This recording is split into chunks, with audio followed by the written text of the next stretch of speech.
Something just killed my dog. Something killed your dog? My dog went flying through the air over the tree, and I don't know how it did it. Okay.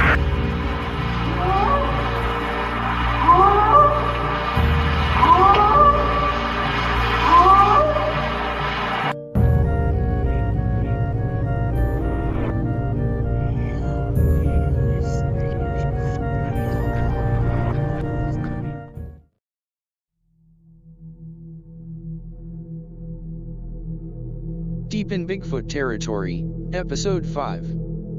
Bigfoot and the Missing 411 Phenomena. This is a Squatch Mafia documentary. Missing 411 refers to a series of books written by author and investigator David Paulides. The Missing 411 series explores cases of people who have mysteriously disappeared in national parks and wilderness areas in North America. These disappearances often involve unusual circumstances, such as the sudden vanishing of individuals, sometimes without any trace or explanation. The Missing 411 mystery unfolds a haunting saga of people vanishing into thin air within national parks and forests, a saga that is sometimes connected to Bigfoot. Over 500,000 to 600,000 people go missing in North America every year, more than 30,000 are never found. California is the state with the most missing persons in the United States, followed by Florida, Texas, Washington, and Oregon. People can go missing in North America for many reasons. The diverse terrain, including mountains, deserts, and dense forests, can pose challenges and lead to people going missing due to accidents or getting lost in the wilderness. Also, encounters with wildlife, particularly in regions with predators like bears, mountain lions, or wolves, can lead to people going missing due to injuries or death by predator attacks. Criminal activities, such as human trafficking and abductions, are also on the rise in the United States, especially in California and at the West Coast. Also, the Pacific Northwest has always been the hunting ground for many of the most notorious serial killers in U.S. history, including Ted Bundy or the Green River Killer. The FBI estimates that there are between 25 to 50 active serial killers in the United States right now. Many of them will never be caught.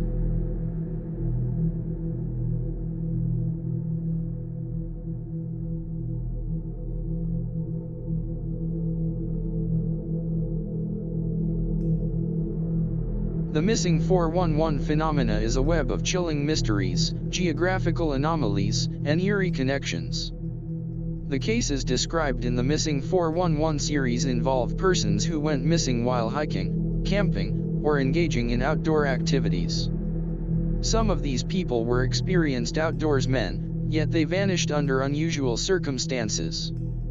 Search and rescue dogs, trained to track scents, often struggle to find any trail or lead, even in areas where one might expect to find signs of the missing person. Some cases involve sudden and extreme changes in weather conditions, making it challenging for search teams to conduct their efforts effectively. Many of the Missing 411 cases occur in remote wilderness areas, including national parks and forests, where individuals are often far from civilization. David Paulides, a former police officer and private investigator, suggests that there are commonalities among all these cases. These commonalities include the suddenness of the disappearances, a lack of typical evidence, such as tracks or scent, and the proximity to bodies of water. Some cases also involve clusters of disappearances in specific geographic areas, often in national parks.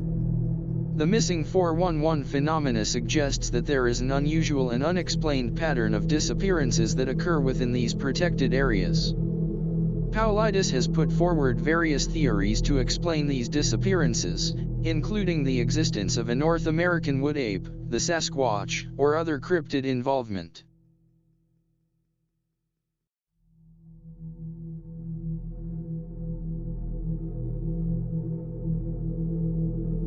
One of the most unsettling aspects of the missing 411 phenomena is the absence of satisfactory explanations from official authorities, such as park rangers, law enforcement, and the government. Paulides raises valid questions, wondering why the National Park Service hasn't been more diligent in tracking people who disappear within their own parks. He suggests a potential government cover-up at the federal level. In some cases, the absence of conventional evidence or rational explanations has led to questions about the nature of these disappearances. Paulides expresses considerable suspicion over the government's lack of interest in these events. There's got to be some type of cover-up going on at the federal level, because there's no reason in the rational world why the Parks Service wouldn't be tracking people who disappear inside their system, he states.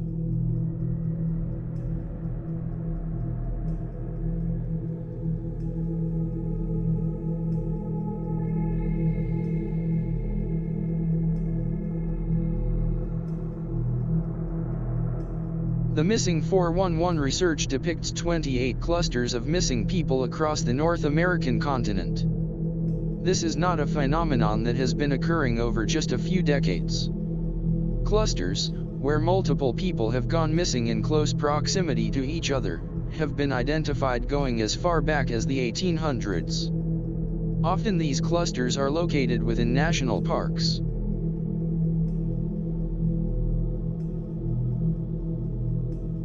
Also, cave systems have been the subject of interest and investigation in some of the cases documented within the Missing 411 phenomena. North America is home to various cave systems, many of which remain unexplored or only partially explored.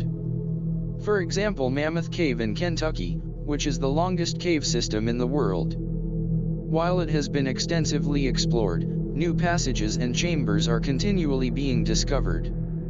Its total extent is not even fully known yet. Another example of a large unexplored cave system are the Black Chasm Caverns, located in the Sierra Nevada foothills. Indeed, Bigfoot encounters are relatively often linked to old and abandoned mines, tunnel systems, or caves. Also, various people all over the world know legends of vast and large underworld realms, into which people are often abducted by various mythological creatures and entities. These legends are told since ancient times.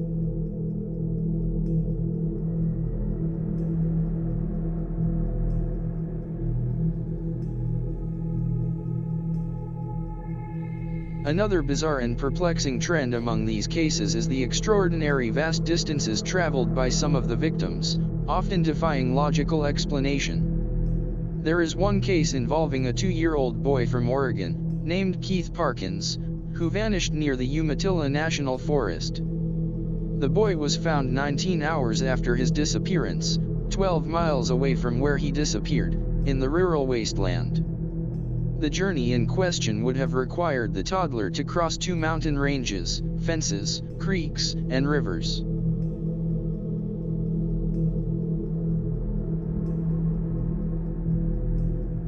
The idea of the involvement of Bigfoot in this cases can be found in various books and publications on the Missing 411 phenomena. David Paulides is also the executive director of the North American Bigfoot Search Organization, the NABS. A privately funded group, which concerns itself with scientifically proving the existence of a speculative North American wood ape. One of the group's primary goals has been to locate physical evidence, such as hair from a Bigfoot, that could be DNA tested, to assemble a detailed genetic profile for the creature, in order to prove the creature's existence scientifically. The DNA studies of Dr. Melba Ketchum were part of the research of the North American Bigfoot Search Organization. As a result of his work with the NABS, Paulides has written 2 books, The Hoopa Project and Tribal Bigfoot. However, figures like David Paulides and Melba Ketchum are of course heavily criticized and debated. They are often accused of being pseudo-scientists or worse.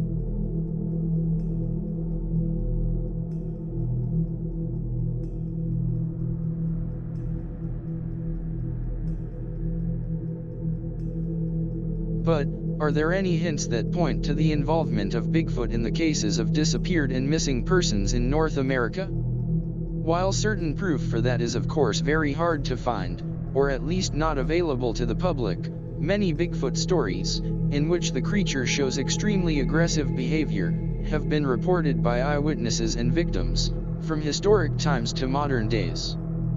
There are hundreds of eyewitness reports that depict the encounter as a frightening and threatening experience. Many eyewitnesses speak of enormous fear and panic.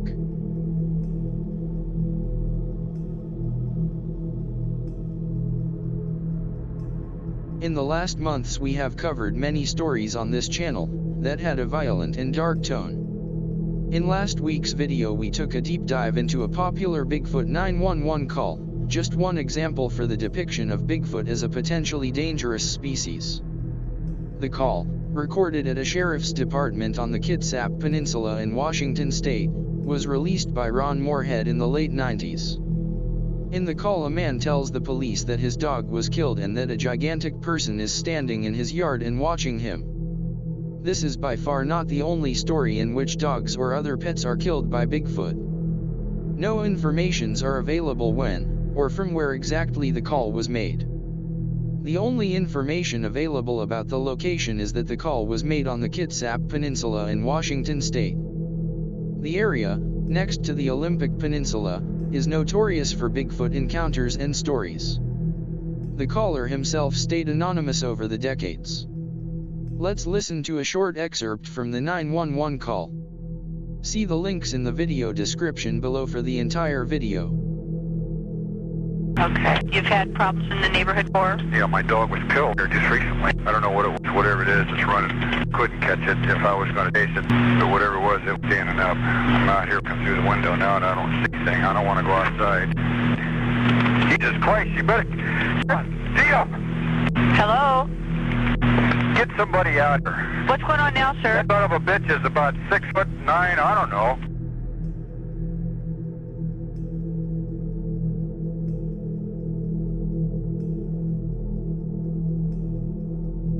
Another video, also released last week on the Sasquatch Mafia YouTube channel, might show a Bigfoot attack on a group of campers. The video is floating around various Bigfoot websites and forums since 2010 and was supposedly recorded at the Mount Hood National Forest, not far from where the infamous Ape Canyon attack occurred in 1924. In the clip from Mount Hood, 3 campers seem to be stalked and attacked by various Bigfoot creatures in the nocturnal forest. You can also find a version of the clip in the video description below. A longer version with analysis is coming soon.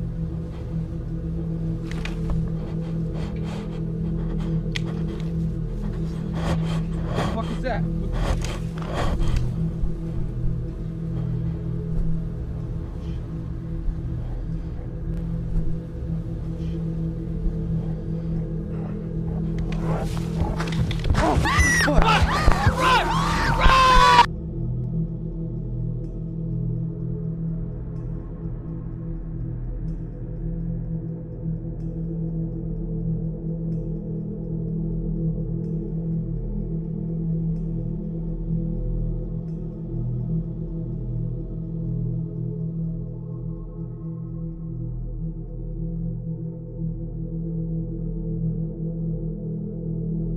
Other stories from modern times, that gained some notoriety in the Bigfoot community, are the so-called Siege of Honabiah, or the disappearance and death of Frederick Hardesty and David Horsey, in the Nahanni River Valley in 2007. The Nahanni River Valley, also known as the Valley of the Headless Men, in Canada's Northwest Territories, is of course linked to Bigfoot since ancient times. The place is known for missing people and mysterious disappearances since the late 1900s. Over 50 persons are registered as missing in the valley since the first decade of the 20th century. Let's watch a short excerpt from the classic documentary Valley of the Headless Men, on the Nahanni River Valley. Join Sasquatch Mafia at Patreon to watch the entire documentary. File of clippings from the Calgary Public Library, and to say the least, they were most confusing. There were hair-raising stories about the number of persons who had been found murdered with their heads missing, then the very next clipping might claim that the Headless Valley didn't exist at all. News item after news item told of victims who had never returned from that land of mystery. Most reporters didn't actually know where the Headless Valley was located, but they all agreed that it was a place that people entered, then disappeared for various most mysterious reasons. Actually, there are now about 30-some persons who are known to have lost their lives in the valley. Most of the deaths can be accounted for by murders, attacks by grizzly bears, drownings, or starvation, without having to blame some mysterious disease, as some of the reporters have done. Most newspaper articles claim that the Headless Valley is in northern British Columbia, but actually it is in the valley of the South Nahanni River, well up in Canada's Northwest Territories, within about 300 miles of the Arctic Circle.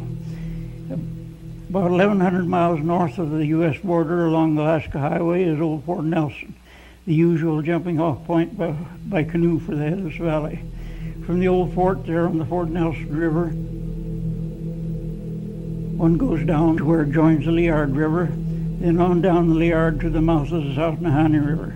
And finally, to get up into the actual Headless Valley, one has to fight up through the canyons and rapids of the South Nahanni River. From the white red roof buildings of the Hudson.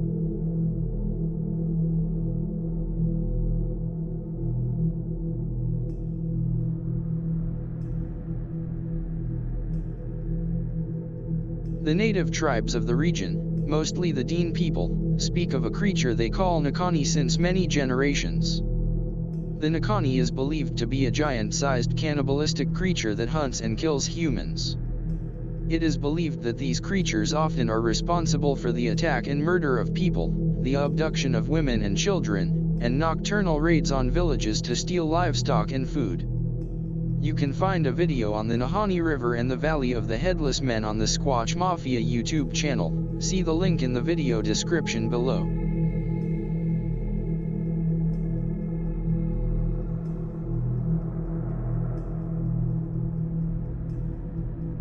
There are many more historic Bigfoot stories that imply a dangerous, often murderous behavior of the creature. One of the best documented and most well-known historic reports that speaks of an attack by Bigfoot-like creatures is the previously mentioned Ape Canyon attack of 1924, that occurred at the slopes of Mount St. Helens. In summer of 1924, 5 prospectors were attacked by a group or tribe of what they called mountain devils near Mount St. Helens in Washington state. These mountain devils were described as 7 feet tall and hair-covered ape man or caveman-like creatures. See the links in the video description below for a video on the Ape Canyon attack in Mount St. Helens. Other cases of disappeared persons in the Mount St. Helens region are also featured in the video.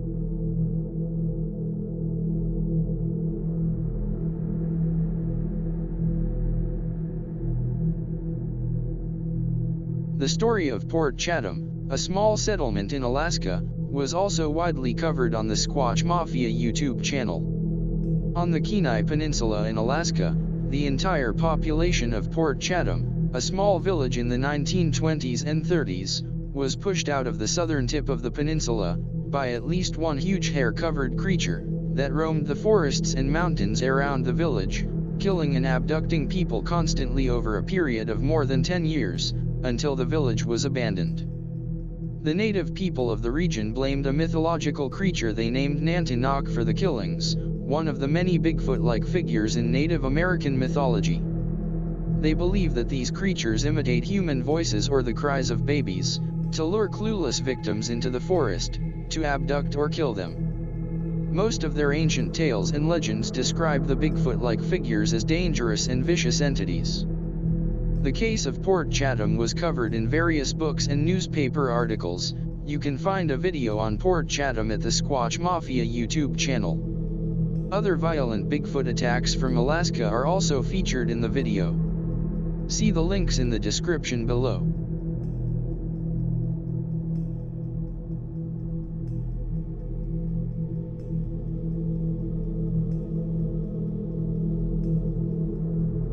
The tribal mythologies and legends of the North American natives mostly describe the many Bigfoot-like figures as dangerous and vicious entities, with a trickster-like and unpredictable, often demonic character, that can turn aggressive and violent very quick. The creature is seen as a real and existing mammal. Some tribes describe it as extremely territorial and aggressive. Nearly every North American tribe believes the creatures and their territories have to be avoided.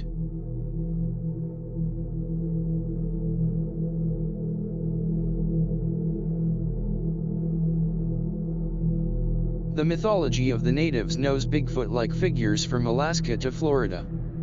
The Athabascan people in Alaska call the creature Nantinaq, which means, those who steal people. The Chehalis of British Columbia speak of a creature they call the Sasquatch, the wild man of the woods, while the Dean tribes of the Northwest Territories call this creature Nahanni, a cannibalistic giant that lives in the forests and mountains. Both creatures, the Sasquatch of the region around Harrison Lake, and the Nahanni of the Nahanni River Valley, are said to abduct and kill people, especially women and children.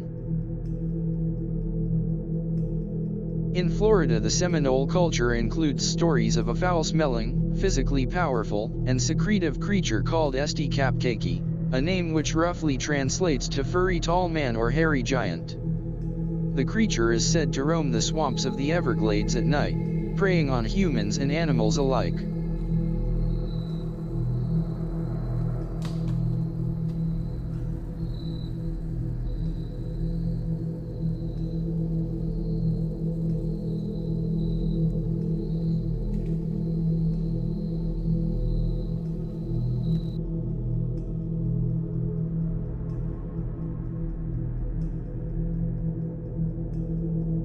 Nearly every native tribe or group looks at the various Bigfoot-like figures as potentially dangerous creatures that have to be feared and respected. Their territories and hunting grounds have to be avoided. Also, stories of Bigfoot-like creatures abducting native people occur often in the various mythologies and legends of the North American First Nations.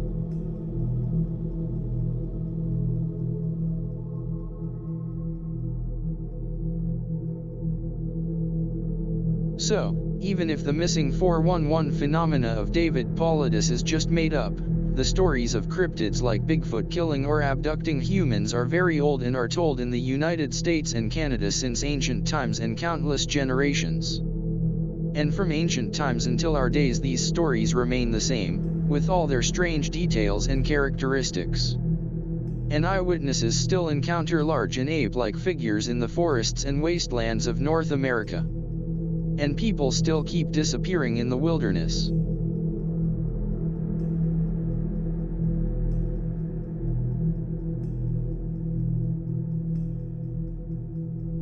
Hit the like button if you have enjoyed this video on Bigfoot and the missing 411 phenomena, deep in Bigfoot territory.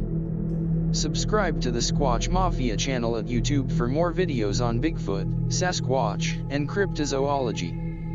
Join Squatch Mafia at Patreon for more Bigfoot documentaries and encounter videos. Thank you for squatching.